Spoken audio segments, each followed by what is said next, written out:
কারওয়ান বাজারে চাঁদাবাজির প্রতিবাদ ও মামলা করায় ভাড়াটে খুনি দিয়ে হত্যার হুমকি দেওয়ার অভিযোগ উঠেছে তেজগাঁও থানা যুব দলের বহিষ্কৃত সদস্য সচিব আব্দুর রহমান ও তার সহযোগীদের বিরুদ্ধে।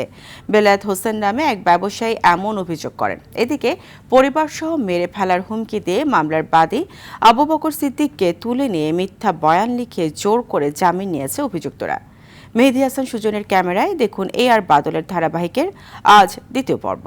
মানববন্ধন করতেছি চাঁদাবাজের বিরুদ্ধে, শান্তিপূর্ণ রহমানের বিরুদ্ধে। রাজধানীর কারওয়ান বাজার চাঁদাবাজদের যেন এক অভয়ারণ্য। শেখ হাসিনা পালানোর পর শুধু চাঁদাবাজ বদলেছে, বন্ধ হয়নি চাঁদাবাজি। চাঁদা দিতে দিতে দেয়ালে পিঠ ঠেকে যাওয়ায় চাঁদাবাজি বন্ধের দাবিতে রাস্তায় নামেন ব্যবসায়ীরা। মানববন্ধন করেন তারা। জোর করে ব্যবসায়ীদের টাকা হাতিয়ে নেওয়া চক্রটি এতটাই শক্তিশালী যে সেই মানববন্ধনেও হামলা চালায় তারা। চাঁদাবাজি এবং হামলার ঘটনায় আব্দুর রহমান, জসিম ওরফে কারেন্ট জসিম, ফারুক গাজী ওরফে ভাগিনা ফারুক, সাদ্দাম, বিল্লাল ওরফে রেললাইন বিল্লাল সহ ৩০ এবং অজ্ঞাত আরও ৩০ থেকে ৪০ জনকে আসামি করে মামলা হয়। মামলার বাদীকে পরিবারসহ হত্যার হুমকি দিয়ে রায়ের বাজার এলাকা থেকে আসামিরা অস্ত্রের মুখে তুলে নিয়ে যায় আদালতে। সেখানে আসামিদের নিজেদের লেখা বয়ানে জোর করে স্বাক্ষর নেন তারা।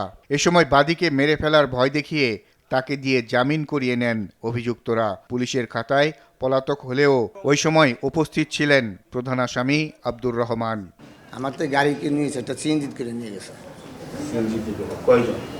ওরা ৬০ জন ছিল। আমার জীবনের নিরাপত্তার জন্য। শিয়া বাটার ও ভিটামিন ই সমৃদ্ধ লিলি বিউটি সোপ, তারুণ্যময় উজ্জ্বল ত্বকের জন্য। রিমার্ক আমার পারিবারিক নিরাপত্তার জন্য ইয়েতে সিগনেচার কাগজে।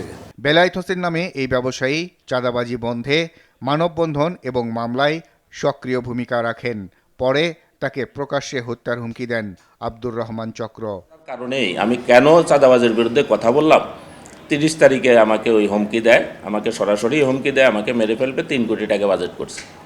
তারপরে দিয়া ৫ তারিখে আমার বাদী আবু বকর সিদ্দিককে বললো যে বেলায়েত সাহেবকে দুনিয়ার থেকে সরাই দিব, ৫ কোটি টাকা লাগলে ৫ কোটি টাকাই দিব, কিন্তু তাকে রাখবো না, তাকে সরিয়ে দিব।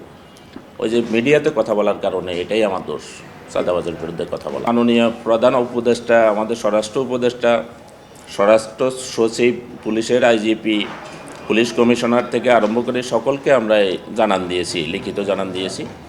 এরপরও সে আমাদেরকে হুমকি দিচ্ছে। তাহলে চিন্তা করেন যে তার হাত কত উপরে।